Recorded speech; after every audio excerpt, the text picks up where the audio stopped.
Hi and welcome to Best in Tesla. So a lot of pieces are coming together. Tesla's production of the 4680 cell is hitting new highs, and combined with the rumors of Tesla's new battery event at the Berlin factory might hint that Tesla is getting ready to start off production of the 4680 cell in Berlin as well, freeing up battery production in China for their more affordable models coming in 2025. And the vehicles that are actually using the 4680 cell today, the Cybertruck, are setting new production records as well, and embarrassing the rest of the EV pickup truck industry, as we get the July numbers from the US, where the Cybertruck has crushed all other competitors. So let's check it all out and let's dive right in.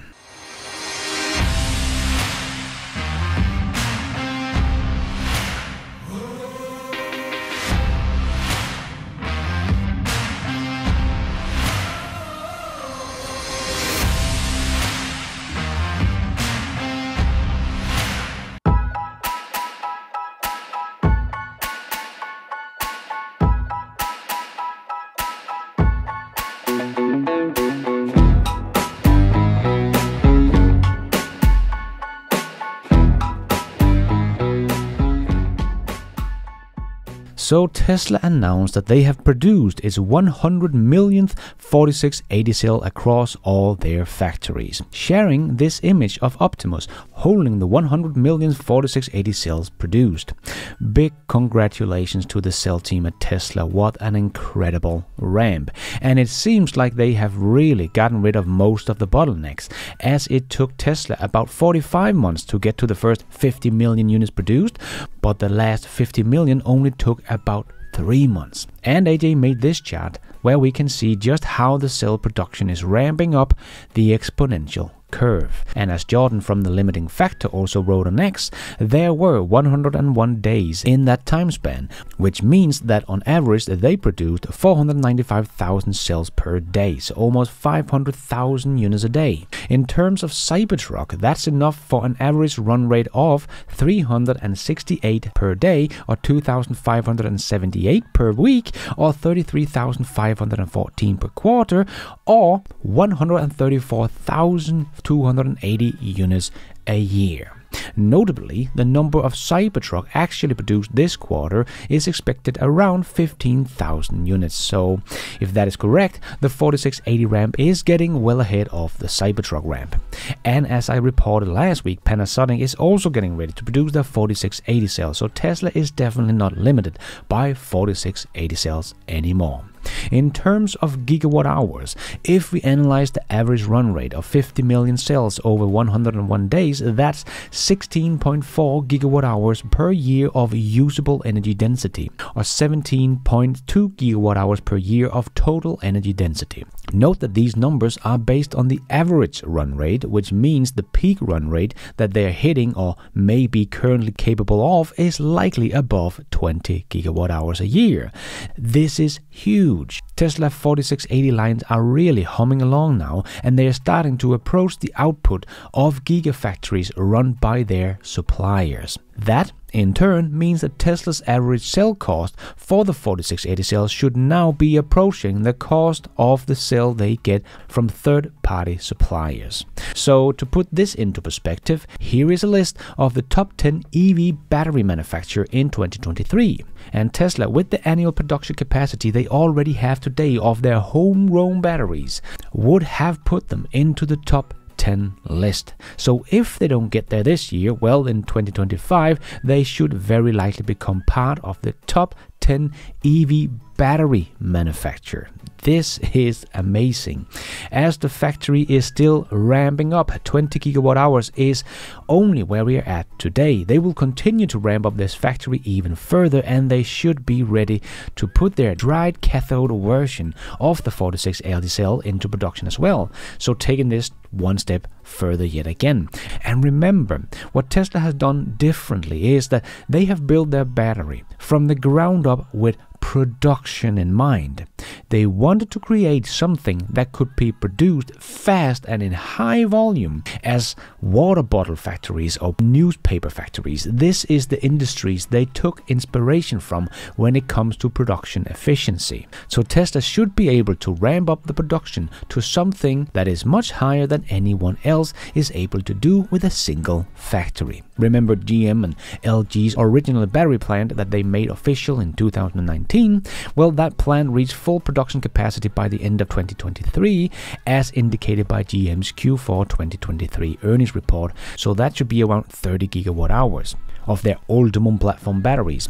So for Tesla to already be at 20 gigawatt hours of their own homegrown batteries, 100% made by themselves, not in partnership with Panasonic or LG or anyone else, Tesla is the battery manufacturer here. It's very impressive indeed, and is only the beginning. We will probably get another announcement of 200 million units of their 4680 cell produced before the end of this year. So Tesla might become a top 10, if not even a top 5, if the ramp continues, of EV battery manufacture in 2025. So not just a car company.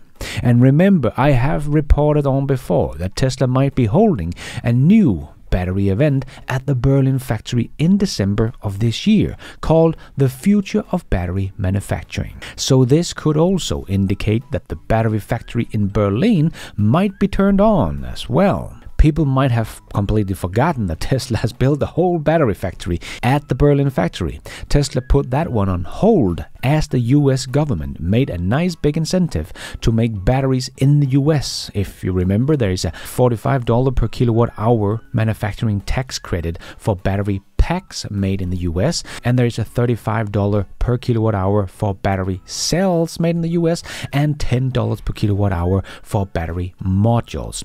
So that means that Tesla is already getting hundreds of millions of dollars from the US government in incentive to make the 4680 cells in the US. So that is why they halted their battery production in the Berlin factory to focus on their battery manufacturing in the US, as that would actually help Tesla to pay for some of the cost associated with the development of the 4680 cell production lines. But now it seems that Tesla has had a breakthrough in the production and got them up to high volume production. So Tesla might start producing their 4680 cell in the battery factory as well, as Tesla has ironed out all the bottlenecks to get the production to higher volume that makes the battery competitive on cost from third-party suppliers. So Tesla might be aiming for battery production of the 4680 cell to go into the Model Y that is being produced at the Berlin factory, which was the original plan to build that Model Y at the Berlin factory with the 4680 cell. But that of course has been delayed, as it has taken longer for Tesla to get the 4680 cell to high volume. And it does kind of make sense, as Tesla's production units are not that high at the Berlin factory compared to someone like Shanghai. And Tesla is today shipping batteries from China to the Berlin factory to put into the Model Y. So if they can skip that entire 2 months of shipment from China to Berlin, but make the battery cells on site, that would also help Tesla tremendously to cut cost on the production of the Model Y in Berlin.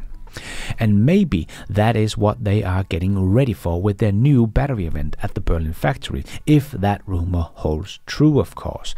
But looking at all what is happening with Tesla at the moment, it does seem likely that Tesla is about to turn on the new battery factory in Berlin, maybe in 2025, freeing up battery supply in China to make use for the more affordable models, also coming in 2025 as well. Also because Tesla can pretty quickly get the production of their Berlin factory up to the level of the Texas factory of 20 plus gigawatt hours of battery production annually, as that may be enough for 130,000 Cybertrucks, but that should be plenty for about 260,000 Model Ys instead, as they have a much smaller battery. So this is going to be very exciting to follow and see what Tesla will announce over the next 6 months or so. And while we're talking about the Cybertruck, something wild is happening right now.